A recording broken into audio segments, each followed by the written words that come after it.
Esse é o episódio 7 do Oi Talks e hoje temos nossa primeira convidada. Se você chegou de paraquedas aqui, meu nome é Priscila, eu sou agente educacional e criadora do Oi Austrália, uma das principais fontes de informação sobre a Austrália para brasileiros. Fomos pioneiros em falar sobre vistos e gravidez no intercâmbio aqui na internet e fazer tour por escolas na terra dos cangurus.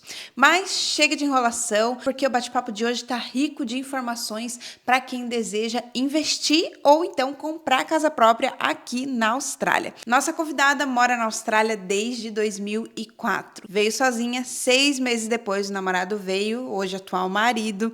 12 meses depois, o irmão veio. Depois disso, os parentes mudaram para cá. Hoje são mais de 12 membros da família da Luciana morando na Austrália. Mãe de 3, engenheira de pesca e fundadora da Bassi Property Buyers, que ajuda pessoas a realizar o sonho de comprar propriedades para morar ou investir. Sejam todos bem-vindos ao episódio 7 do Oi Talks. Luciana Bassi, 20 anos na Austrália. Muita história para contar. Por que você veio para a Austrália em 2004? Como que você buscava informação naquela época? Você veio fazer intercâmbio? Quais eram as suas expectativas 20 anos atrás? Pri, eu estava na minha crise dos 25 anos, talvez, mid-20s, se existe algo como isso. Eu acho que existe, porque tem um livro sobre isso. Tinha acabado de sair da faculdade, já não era mais adolescente, estava querendo enfrentar a vida adulta e estava um pouco insatisfeita com os trabalhos. Meus trabalhos eram bons, eu arrumei vários trabalhos depois de formada, mas eu estava perdida mesmo, eu era uma lost soul. Eu era mergulhadora e eu sempre tive vontade de mergulhar na barreira de corais australiana. É uma das 7 maravilhas do mundo, né? Sim. E aí eu acabei parando aqui, acabei vindo para cá. Eu tinha uma amiga que tinha vindo para cá em 2001, na época das Olimpíadas, que quando a Austrália se projetou para o mundo. Né? Foi quando você começou a olhar para a Austrália? Não, ela tinha vindo e eu falei para ela que era um sonho meu. Eu ainda estava na faculdade. Querendo fazer algo diferente, eu cheguei... Meu dinheiro só dava para ir até os Estados Unidos ou o Canadá. E cheguei a cotar com ela. Ela trabalhava numa agência uma agência estudantil. Cheguei a cotar com ela para ir para o Canadá. No dia que eu fui para fechar, ela olhou para mim e ela falou assim: Luciana, o que você tá fazendo? Eu falei, vai mergulhar no Canadá? Eu falei assim, mas é onde meu dinheiro dá, né? O dólar era mais baixo, a passagem, a acomodação. Quanto tá faltando? Eu não me lembro na época, talvez, sei lá, uns 2, 3 mil reais. Ela falou assim, eu não acredito que você não tem como conseguir emprestado com a sua família. O seu sonho é ir pra Austrália. Eu me lembro, em 2000, você me falou isso, que era seu sonho ir pra Austrália e mergulhar na Great Barrier Reef, na barreira de corais. Então, por que você vai pro Canadá? Então, graças a essa amiga, eu acabei desviando, né, o rumo do meu barco. Eu falei, não, realmente ela tá certa, vou pra Austrália. E aí eu busquei informação numa feira estudantil em São Paulo. E acabei vindo pra cá, pra Sydney, na verdade. Pra Sydney. E você realizou esse sonho de mergulhar na barreira de corais? No primeiro ano. Prioridades. Assim que eu comecei a trabalhar, ou seja, o dinheiro que eu havia trazido para passar, a princípio seriam 5 meses, o dinheiro pagava minhas contas, fui fazer o mergulho na barreira de corais, com certeza. O que a Luciana de hoje em dia, 2024, diria pra Luciana que chegou na Austrália exatamente 20 anos atrás? 20 anos... O mês que vem completam 20 anos que eu tô aqui na Austrália. Eu cheguei na Austrália em outubro também. Foi? De 2014. Período especial, né? Pra chegar aqui na Austrália, pegar o verão aqui na Austrália, melhor época. Eu diria, foque no seu trabalho, foque em melhorar o seu inglês. Curta a vida, né? Porque a gente tá aqui pra viver bem também. Mas economize o dinheiro e não só economize, invista. Invista esse dinheiro porque aqui na Austrália... em vários outros lugares do mundo, mas principalmente aqui na Austrália, tendo o tempo ao nosso favor, a gente consegue prosperar muito através de investimentos inteligentes, que a gente pode falar um pouquinho mais sobre eles. Perfeito, vamos falar. Porque a gente quer o quê? Que brasileiros enriqueçam na Austrália. E não é difícil. E não é só trabalhando, é também investindo. Lu, então você tinha uma formação no Brasil...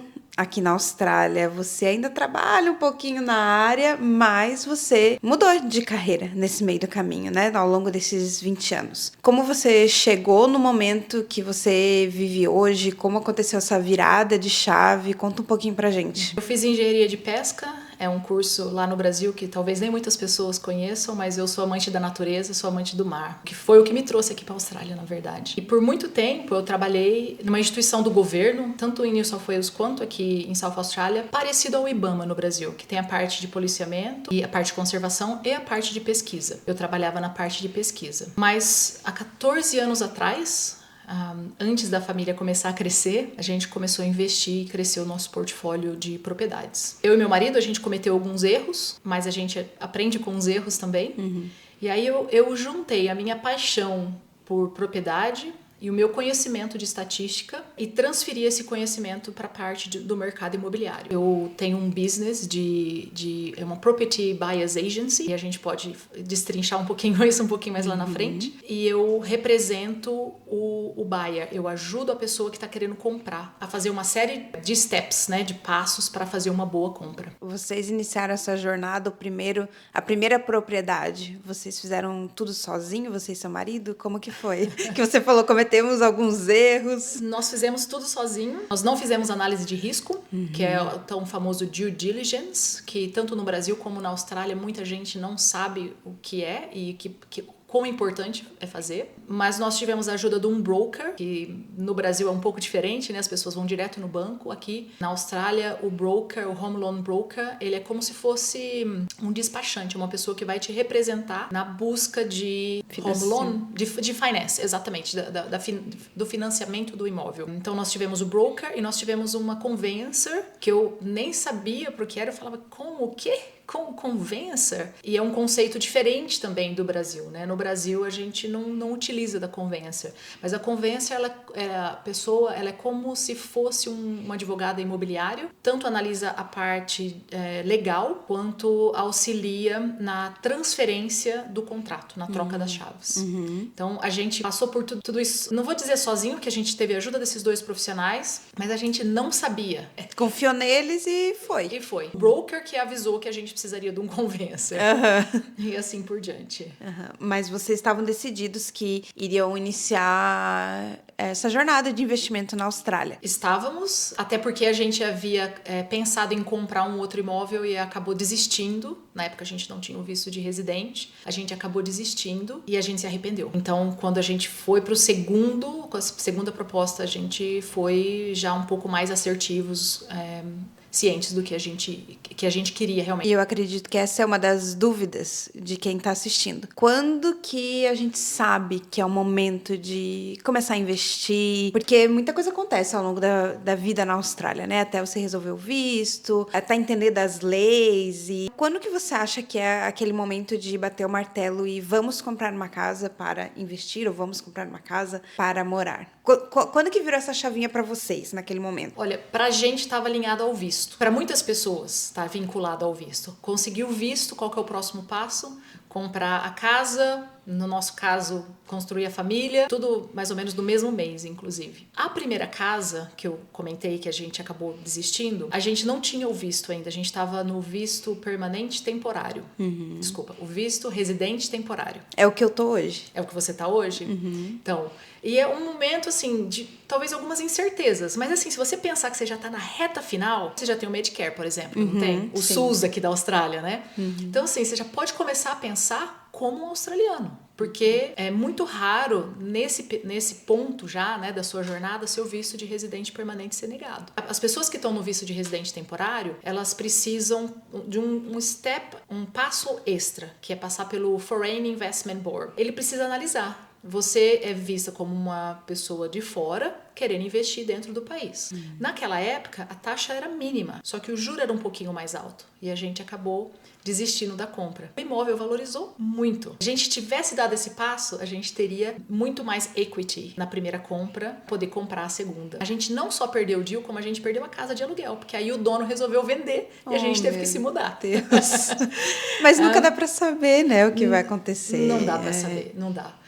Então, assim, Pri, é uma pergunta bem pessoal, né? Uma decisão bem pessoal. Mas, assim, o que eu posso dizer, até como buyer's agent, e conhecendo o mercado australiano é muito favorável aos investidores. As pessoas compram o imóvel, desde que o imóvel seja comprado de forma correta.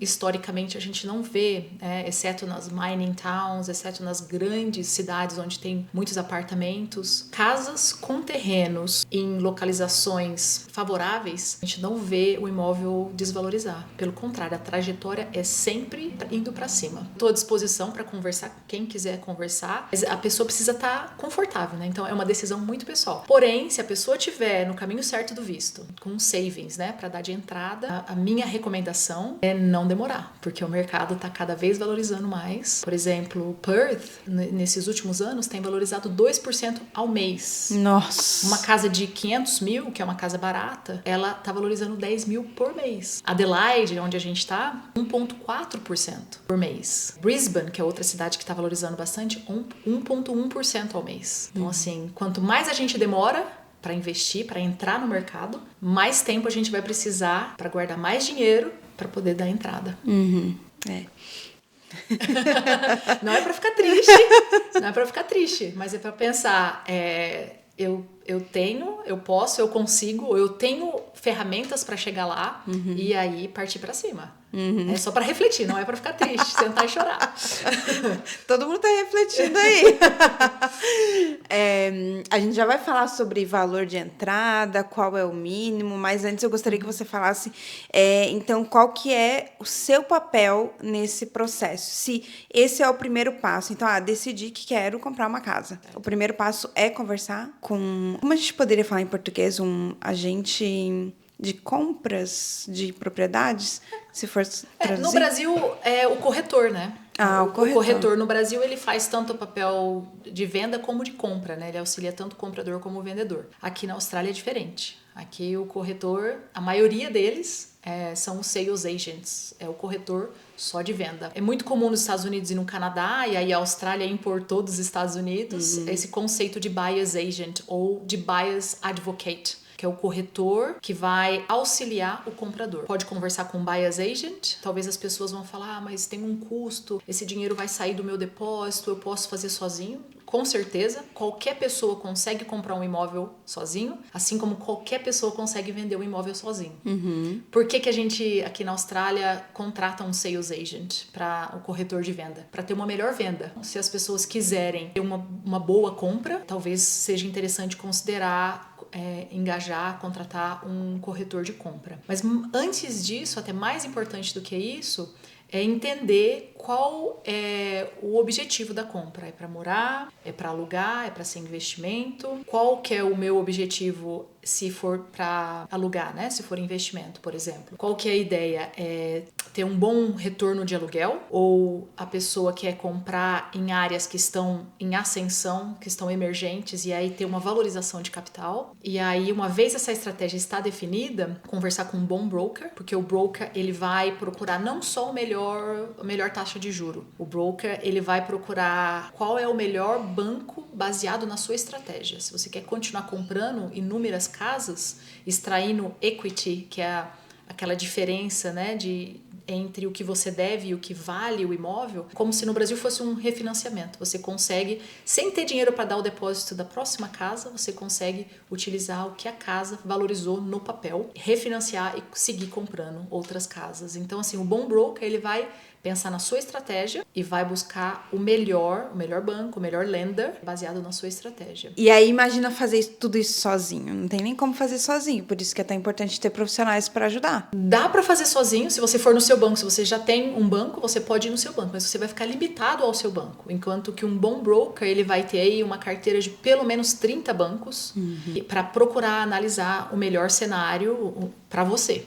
Hoje em dia, como o mercado está muito aquecido mesmo, é importante ter o que a gente chama de pre-approval. Como se a sua aplicação, né, já foi analisada pelo banco e o banco falou, ok, a Priscila, baseado no lifestyle dela, no income e tudo isso, a Priscila consegue pegar emprestado 750 mil. E aí a gente vai, procura os imóveis, procura a propriedade, e aí você já tem uma vantagem comparado com os outros buyers, porque você já tem sua parte, seu financiamento não está totalmente assegurado, mas já está na metade do caminho, sabe? São passos importantes que não são totalmente necessários, você consegue fazer sem isso, mas tendo esses passos, você consegue estar melhor posicionada para fazer uma boa compra. E em relação às diferenças, porque a gente falou aqui sobre investir e morar. Quais seriam as diferenças entre as duas? Tem diferença em taxa de juros, diferença em estratégia? Porque no Brasil a gente não está muito acostumado a comprar imóvel para investir, né? Normalmente é o imóvel para morar. Normalmente a gente compra o primeiro para morar e talvez algumas pessoas vão seguir investindo, mas uma muitos porcentagem... param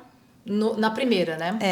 90% É. das pessoas que moram na Austrália também param na primeira. Mas tem 10% que compram outras casas. Parece tão comum, achei que era maior essa porcentagem. Não é não. E eu acho que apenas, não me lembro agora se é 2 ou 1% da população tem mais do que 2 casas.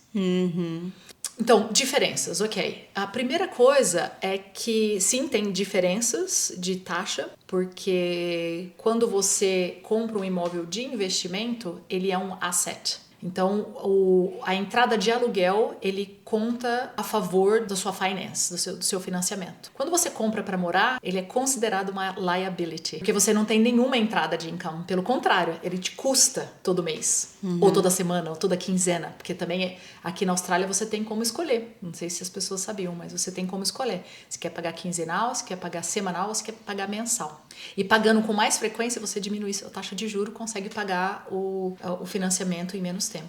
Uma dica legal, uma dica importante. Então, tem diferenças de financiamento, sim. De taxas de juros pro financiamento. Mas antes disso, Pri, quando você compra uma casa para você morar, tem que ticar algumas boxes que são diferentes daquela que você tá comprando para outras pessoas morarem. Vou dar um exemplo nosso da família, tá? Nós temos 3 filhos. A gente já tinha morado em casas com 3 quartos. E chegou num ponto que a minha filha mais velha, chegando na adolescência, ela já não tava mais querendo dividir quarto. Então, assim, uma das coisas que a gente queria era uma casa de 4 quartos, tá? Porque é suitable para nossa família. Quando você tá comprando de investimento, talvez você não vai se preocupar com a configuração da casa. Então, quando você vai comprar para morar, você vai pensar na localização, você vai pensar na configuração da casa, né? Quantos quartos, quantos banheiros, quantas garagens, né? Para os homens aí, se tem shed, onde que eles vão guardar os brinquedinhos, as ferramentas, né? Então, assim, são outros critérios que a gente olha quando a gente está comprando para morar, diferente do que quando a gente está comprando para investir. Quando a gente está comprando para investir, a gente vai procurar mais as regiões que estão valorizando, as regiões que vão dar um bom retorno, tanto de aluguel quanto de valorização de capital. É uma decisão mais racional do que emocional. Exatamente. Isso mesmo, você falou tudo, Pri. Acho que eu deveria estar te entrevistando, não você me entrevistando. É exatamente isso. Quando a gente está comprando para morar, a gente fala, né, a decisão é com o coração. Às vezes a gente acaba até pagando mais. Né? Quando a gente está comprando para investir, os números precisam fazer sentido. Não importa a cor da parede, se a gente está comprando para investir. Desde que o retorno de aluguel seja bom, desde que aquele imóvel vai ter uma boa valorização de capital. A primeira casa que vocês compraram foi para investir ou para morar? Foi para morar, só que a gente sabia que a gente não ia ficar lá muito tempo. Tanto é que depois de 2 anos, a gente comprou outra casa. Então a gente falou, a gente construiu a casa. Foi um erro, porque quem ganhou o dinheiro foi o developer, foi o builder e o developer. Na época tinha um grant de 30 mil, a gente achou que a gente estava fazendo um puta do negócio, mas na verdade a gente pegou os 30 mil do governo australiano e a gente passou pro developer, porque o dinheiro foi para eles. A gente comprou uma casa super inflacionada e eu tentei vender depois de 2 anos e estava valendo menos do que a gente havia pago. E isso é um pouco contraditório, porque eu falei, o mercado aqui, ele não as casas não perdem valor, né? Desde que comprado de forma certa, de forma correta, não perdem. E essa compra não foi uma compra correta. Tá? A gente comprou um house and land package. No Brasil é como se fosse comprar casa na planta e a gente pagou mais do que deveria. E a gente, na hora de fazer as selections, na hora de escolher azulejo, armário, isso, aquilo, a gente fala, não vamos gastar muito dinheiro não, porque vai ser uma casa de investimento. Mas nem sempre a casa que a gente compra para morar é um bom investimento. Então, assim, essa casa vai ser vendida no final desse ano, no início do próximo ano, porque realmente ela é uma underperforming asset. É uma casa, uma propriedade, né? Que cumpriu o serviço dela na época que serviu, Mas a gente tá offloading essa daí, porque comparado com as outras, não foi uma boa compra. E aí vocês não ficaram com medo de comprar outra? Porque vocês não venderam naquela época, vocês vão vender agora. Aí vocês se aventuraram de novo, depois de 2 anos, e compraram outra? Pri, a gente fez uma loucura com a segunda casa. A gente comprou uma casa, eu encontrei sem querer, eu tava indo sair pra fazer compra, meu filho pequeno, minha mãe ficou cuidando dele, eu tava procurando uma casa pra minha mãe, vi uma plaquinha, nem sabia o que era, virei, entrei pra ver a casa e eu me apaixonei pela casa. Era uma casa que foi construída na década de 60, mas foi reformada por um casal italiano na década de 90. A casa era super ampla, sabe como é que é italiano, né? Era só um casal e parecia que moravam umas 7 pessoas na casa. E o terreno era de quase 1.000 metros quadrados. Caramba! Então a gente nem tinha dinheiro para comprar, mas a gente deu nó em pingo d'água, a gente pegou dinheiro emprestado, a gente deu o mínimo de depósito. Por 2 anos a gente ficou pagando só os juros, a gente não pagou o principal. E a gente fez essa loucura, mas a gente não se arrepende. Essa casa hoje, ela vale 3 vezes mais, quase 3 vezes mais do que a gente pagou. No mesmo bairro, configuração parecida, porém terreno grande. Né? E, mais importante de tudo, não só grande, mas com potencial de ser subdividido, terem mais 2 casas, no total de 3 casas construídas nesse terreno. Então, a gente correu um risco grande. Meu marido nem viu a casa. Ele falou, terreno grande, a esposa gostou, né? Como se diz, happy wife, happy life, né? Ele falou, ok, vamos. E aí a gente colocou oferta e comprou a casa. Às vezes um pouco de loucurinha faz bem, né? E se a gente faz tudo muito pensado e cria muita expectativa, fica anos e anos planejando, chega na hora, às vezes não dá certo. Tem um termo no meio de investimento, a gente fala de analysis paralysis. Né? Fica muito tempo analisando e aí fica paralisado e aí não perde oportunidades. Né? A compra bem feita, principalmente a compra de imóvel aqui na Austrália, é muito benéfica para qualquer pessoa, principalmente para os mais jovens. Porque tem o tempo a favor, né? Tem o tempo para essa casa valorizar e proporcionar a extração da equity e compras de outras casas. Lu, vamos falar da entrada mínima, então, quais são os custos, que é a maior curiosidade de quem inicia essas pesquisas e já começa a resolver o visto e pensar em comprar uma casa. Qual é o mínimo que precisa para comprar uma casa na Austrália? Quais são os custos envolvidos, porque não é só o valor ali de entrada, o financiamento, mas quanto no geral, não sei se tem uma média estatística hoje em dia para comprar uma casa na Austrália. Tem alguns fatores, Pri, como por exemplo visto, profissão, se a pessoa tem o próprio negócio ou não. Tem alguns fatores que influenciam um pouco, tá? Mas assim, rule of thumb, no geral, o que a gente pode dizer? Um mínimo de 5% do valor da casa como depósito e mais 5% para cobrir as taxas, tá? As taxas do conveyancer, build and pass inspections, stamp duty, council rates, water rates, and so on. Então, mais ou menos 10% do valor do imóvel. Então, se a Pri quer comprar uma casa de 750 mil, você teria que ter uns 75 mil dólares para dar de entrada. Aí limpa os savings, tipo, tenho 75 mil. Aí zera. Não tem problema. Não tem problema. Trabalha, não para a vida toda, mas trabalha, né, faz um bico no final de semana, trabalha casual, até recuperar, né, o fôlego. Como eu falei, a segunda casa a gente não tinha o dinheiro. Eu tava de licença maternidade, ganhando pouco. A casa era um absurdo, na época era 480 mil, né? Hoje na não época... é nada. Hoje você compra um apartamento com 480 mil. A gente fez essa loucura e ficou por 2 anos, a gente não tinha o dinheiro para pagar o principal, a gente só pagava o juro pro banco. Então assim, às vezes precisa fazer, se a gente quer muito uma coisa, a gente precisa fazer o sacrifício. Os 75 mil de hoje, que é muito dinheiro, né, Pri? Não é fácil guardar 75 mil. Principalmente quem ainda tá pagando visto, né? Mas eu acho mais possível aqui do que no Brasil.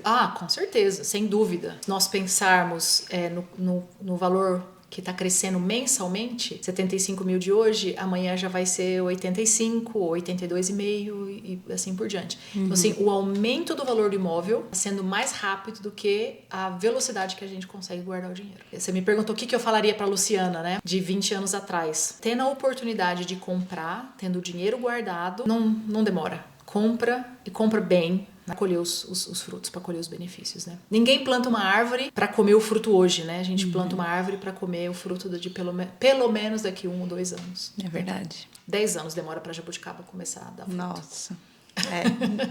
Agora que eu vou fazer 10 anos na Austrália... Se tivesse plantado a árvore de jabuticaba, eu não estaria comendo jabuticaba, Pri. Impossível. Vejo, Pri, assim, você tá 10, né? Eu tive aqui há 20 anos. Hoje, se precisa muito mais dinheiro, não só para trazer. Na época, eu precisava de $1.000 por mês. Nossa. O que você faz com $1.000 por mês hoje? 250 por semana? Nem paga aluguel. Nem paga aluguel. Não é? Então, assim, lógico, tem inflação. Então, o custo de vida e o custo do visto tá mais alto. Eu falo assim para algumas pessoas que perguntam da experiência da Austrália. A Austrália não é para todo mundo, né, Pri? Mas aquelas pessoas que estão dispostos a vir, a trabalhar, a fazer o que for preciso para ficar, para pagar visto, a Austrália é um país maravilhoso para se viver. Né? Então, é meio que uma peneira mesmo, né? Quem quer ficar... Quem quer ficar, precisa ralar. São poucos os que já vieram com trabalho, com sponsor, com... Sim. Né? E aí, falando nisso, até falando sobre imigração e crise imobiliária, todas essas notícias que a gente vê nos últimos meses e nesse ano, né, de 2024. Como que você vê, diante da imigração, crise imobiliária, a situação da Austrália atualmente? Porque quem ainda não chegou fica com aquele receio e com medo. Quem está aqui fica assim, mas será que é isso mesmo? Será que não vai cada vez mais afunilar, ficar mais difícil?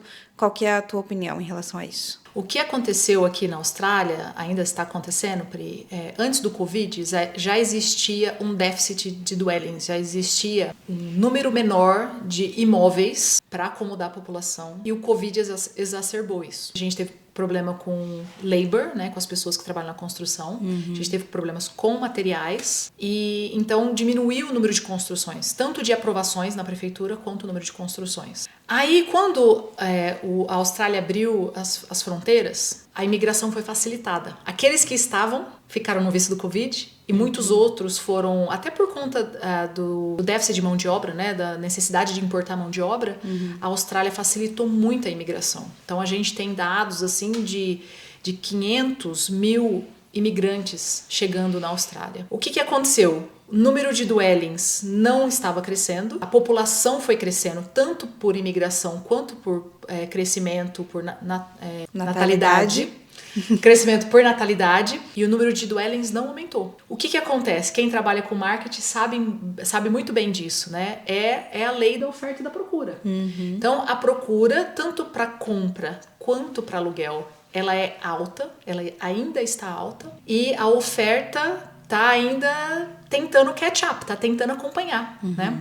Tentando alcançar, vamos dizer assim, não é nem acompanhar, tentando alcançar o nível da demanda. Por isso que os imóveis aumentaram muito, por isso que o valor de aluguel aumentou muito e por isso que quando as pessoas vão buscar imóveis, até para alugar, tem 20, 30 grupos fazendo a aplicação, porque a demanda é muito alta, ainda está muito alta. Mas existem algumas políticas para aumentar, né, o número de imóveis sendo construídos. A gente já vê uma movimentação muito grande, né? A gente vê que o governo tá se mexendo. Não é assim, agora vamos cortar os imigrantes, os estudantes, e é isso que vai resolver.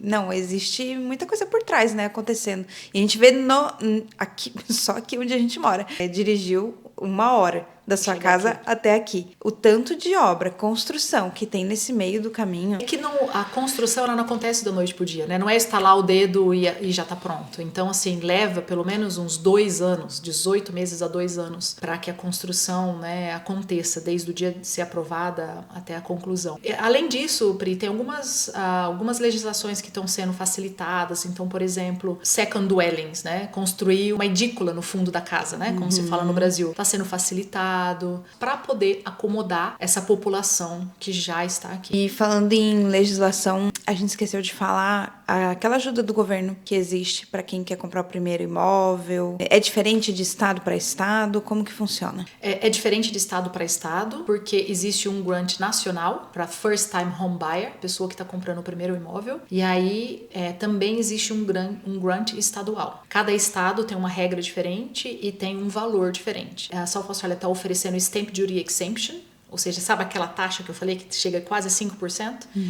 Dependendo se for imóvel novo, se for abaixo de um valor, que, aliás, eu acho que agora até a South Australia tirou esse valor, era 650 mil, agora não tem mais esse cap. Legislações, elas vão mudando para facilitar o aumento de imóveis serem construídos. Esses grants não são tão generosos quanto existentes para imóveis já estabelecidos. Eles são feitos justamente para fomentar a construção de imóveis novos. A gente vê muito first time home buyer, a pessoa comprando o primeiro imóvel, comprando um imóvel novo para poder ter esses grants e aí diminuir o valor necessário para o depósito. Sim. Então, se você tem, por exemplo, Stamp Duty Exemption, ao invés de precisar de 10%, você precisa de 5%. Tem alguns bancos que dão emprestam até mais do que 95% do valor total do imóvel. Nossa. Então, é interessante você lembrar disso aí, Pri.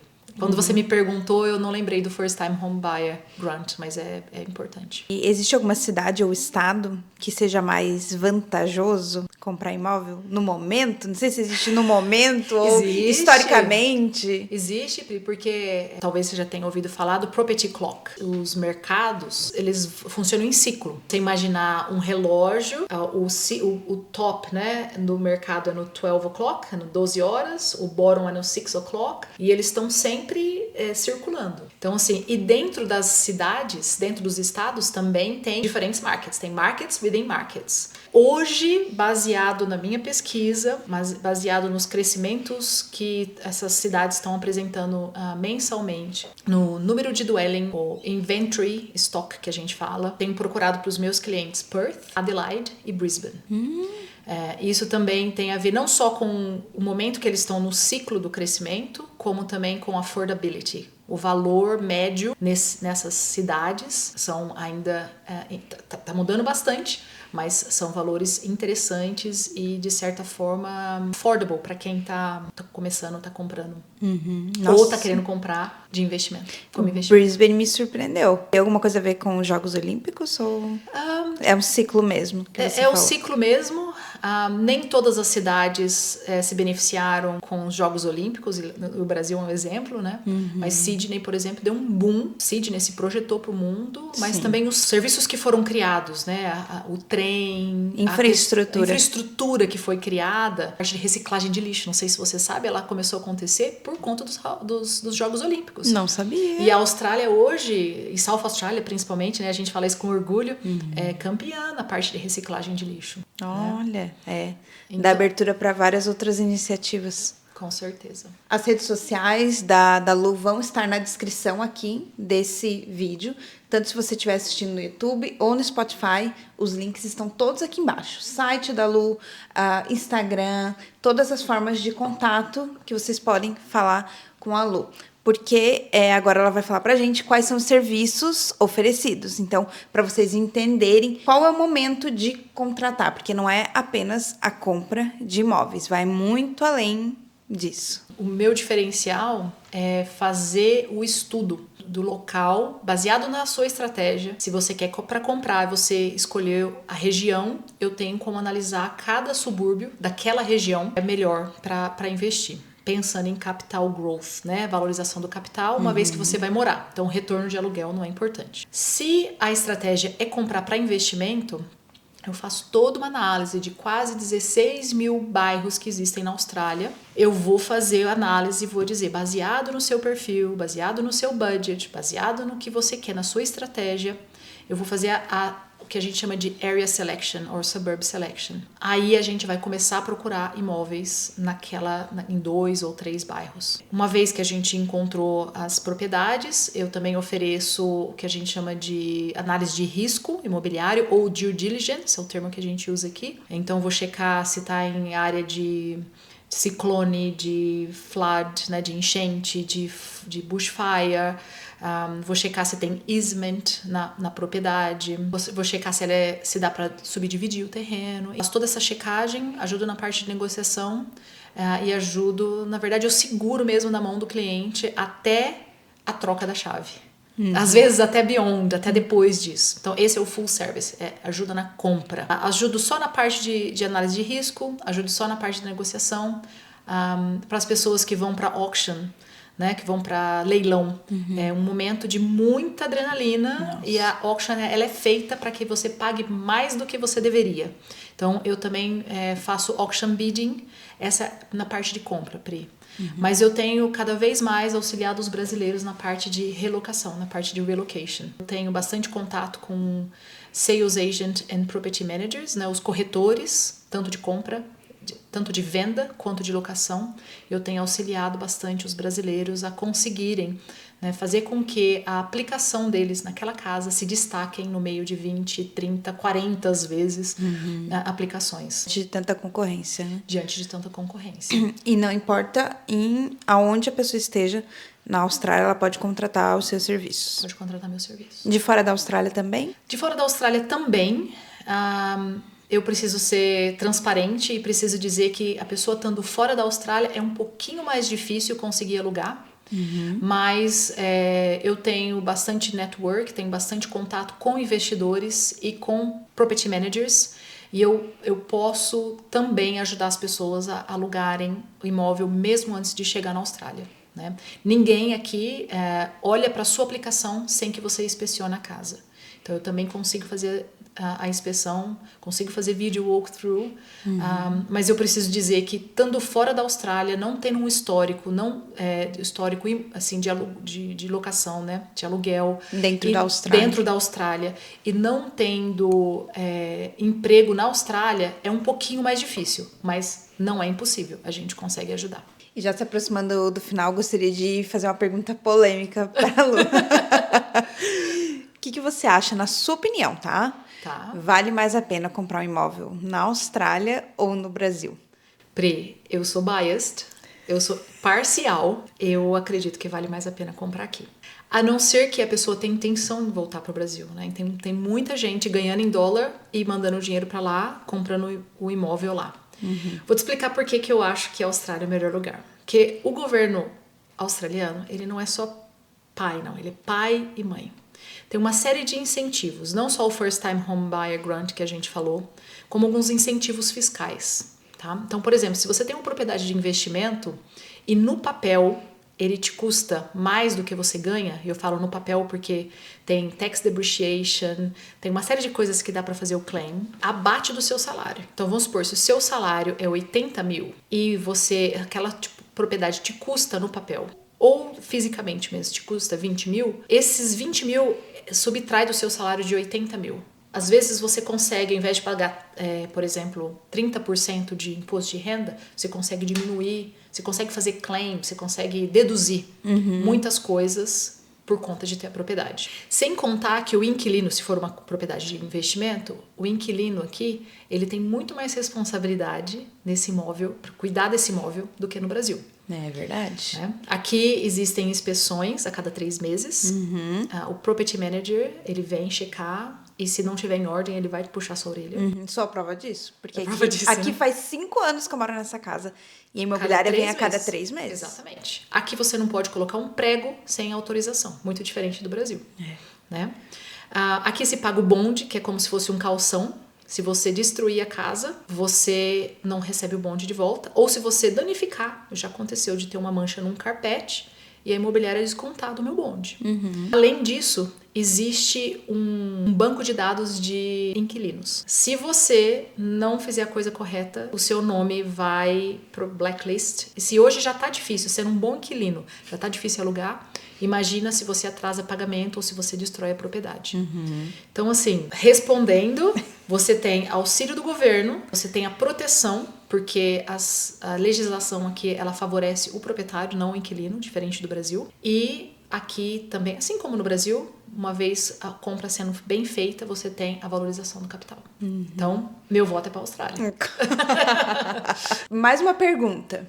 Não sei se a Lu vai querer responder essa pergunta. Quantas propriedades você tem no teu portfólio hoje? Eu tenho 4 propriedades, porém dessas 4 propriedades, 2 delas, elas têm o potencial de colocar o granny flat, que a gente chama. No Brasil é o tal da edícula, né? Então, dessas 2 propriedades, a gente vai ter o que a gente chama de dual income. A gente vai ter 2 fontes de renda. Uma delas a gente vai transformar em Airbnb E a outra, Pri, talvez você se interesse. A gente vai transformar em Student Accommodation. A gente vai ter um estúdio de mais ou menos 20 metros quadrados, totalmente self-contained, para estudantes brasileiros. Maravilhoso.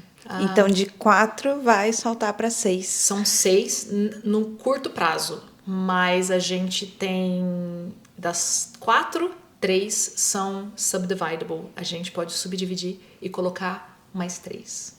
Então, e a gente não quer parar por aí. Eu já perdi as contas aqui. Então a gente não quer parar por aí, né? A gente vai vender uma delas e a ideia é comprar 2.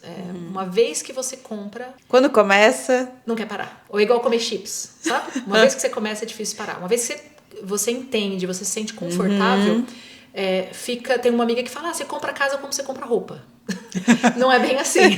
Tem que pensar um pouquinho mais, né? Tem que pensar um pouquinho mais, mas se torna uma transação mais tranquila. Porque eu acredito que a partir do momento que você compra uma, vê que tá tudo bem, que funciona, que vai dar certo, que você consegue pagar, que não é tão complicado quanto antes, que você não sabia nada, você não tinha comprado. E aí você entra nessa, e aí você mergulha com tudo, né? Nesse assunto, nesse tema. Acaba que você consome muito sobre o tema e você vai aprendendo ao longo do tempo, na prática e na teoria ao mesmo tempo. Sim, tem isso, porque normalmente quando se compra uma casa, principalmente a primeira, a gente fica... Normalmente os 2 primeiros anos são o período mais difícil, sabe? Que é caro, é sofrido pagar, sabe? Depois fica mais tranquilo. Não sei se você já ouviu falar, às vezes a pessoa compra a casa e não tem dinheiro pra colocar cortina. Sabe? É bem assim mesmo. Pelos 2 anos a gente fica bem apertado. Não sei se as compras das 2 primeiras casas coincidiram com o nascimento dos meus filhos, e aí eu trabalhando menos, ganhando menos. Meu enfim. Deus. Então foi um período bem apertado. Mas assim, hoje eu olho a casa a segunda, que a gente comprou por 480, hoje ela vale quase 1.300.000. Então assim, vamos colocar 800 mil num período de 12 anos. Não deu 12 anos, 11 anos. Nunca eu conseguiria guardar esse dinheiro. Exato. Então, assim, quando você vê o dinheiro crescendo, o valor da propriedade aumentando, aí você fala, it's no-brainer, né? Vou continuar comprando, vou continuar aumentando meu portfólio, vou continuar aumentando meu capital. Pelo menos foi assim pra mim. Espero inspirar um pouco da sua audiência a fazer o mesmo, Pri. Com certeza, Lu. Obrigada por estar aqui hoje, por participar. Esse é o nosso primeiro Oi Talks como a convidada. Estamos testando esse formato. Espero que vocês tenham gostado do bate-papo. Muito rico de informações, de inspiração, educativo também, para quem nunca teve contato com esse tipo de assunto. Talvez muita coisa nova surgiu nesse podcast. E para quem já tem mais conhecimento, tenho certeza que também agregou de alguma forma. Obrigada por estar aqui hoje. Obrigada pela oportunidade, Pri. Espero que tenha agregado algum valor, sim. Com certeza, com certeza. E pode voltar mais, né? Pode voltar mais. Se você quer assistir mais episódios do Oi Talks, mais vídeos do Oi Austrália, estamos toda semana com vídeo novo aqui no YouTube, no Spotify, 1, 2 vezes no mês. Quando a gente consegue, a gente grava aqui em formato de podcast. E no Instagram, tô todos os dias postando ali, dia a dia, updates. Aqui na descrição desse vídeo tem todos os links da Luciana e também os links do Oi Austrália e do Oi Talks para vocês acompanharem. É muito importante você se informar, se planejar, começar a se organizar, mesmo que você não vá comprar agora, o ano que vem, uma casa, mas que você saiba qual é o caminho, comece a entender sobre o mercado, sobre os termos. É diferente do Brasil e faz parte da adaptação em novo país. Se você quer ficar na Austrália, é você entender sobre as leis, como o mercado funciona, como as coisas funcionam, para você não esperar quando tiver visto permanente, quando tiver cidadania, daí agora eu vou começar a pesquisar e entender como funciona. Então, é um processo que, ao longo desses anos, resolvendo o visto e em paralelo, caminhando para comprar uma casa, para realizar o que você... muito além do que você veio buscar na Austrália. Eu posso adicionar uma coisa que me veio em mente, assim, conforme você estava falando? É super importante todo esse preparo, essa familiarização com os termos e com o mercado até. Também é importante dar o passo, take action. Outro dia eu estava conversando com um amigo muito querido, a gente se conheceu na época que a gente morava em Sydney, nós somos padrinhos, né, dos filhos de casamento, enfim. E aí ele me perguntou sobre as nossas propriedades dificuldades e tal. E aí chegou no momento da conversa que eu falei assim, fulano, a gente fala uma coisa com carinho. A diferença entre eu e o meu marido e você, a sua esposa, foi que a gente deu o passo, foi o take action. Porque os nossos salários, por muito tempo, foram até mais baixos do que o de vocês, né? A única diferença é que a gente foi corajosos e a gente até fez um pouco de loucura. We took action. A gente fez o que precisava ser feito, com erros, com acertos, e o resultado tá aí. Sim, importante se preparar, mas também importante sair da análise paralysis e tomar atitude e dar o próximo passo. Ótimo. Ótima mensagem pra gente finalizar. Obrigada, Pri. Obrigada, Lu. A gente se vê no próximo vídeo. Tchau, tchau. Tchau.